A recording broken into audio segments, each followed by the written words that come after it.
Τώρα θα δείτε τι θα φάμε. Στον Κυριώργη. Σουβλάκι χοιρινό λαιμού. Καλό. Φρός. Σουβλάκι κοτόπουλο. Σουβλάκι πανσέτα γύρος. Είναι το γυράκι που λέγαμε. Καλό. Σουβλάκι μοσκαρίσιο. Σουβλάκι αρνί. Καλό. Το καινούργιο μου αγαπημένο είναι. Τελειώσαμε. Σκοταριά.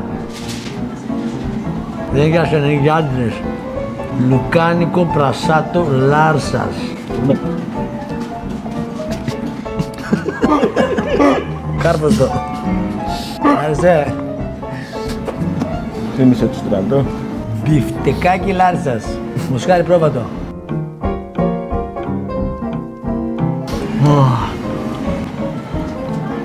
Σουσουκάκι θες? Θα σε ρωτήσω. Μπιφτεκάκι Λάρσας. Επανάληψη. Στα νέα ορεκτικά μας.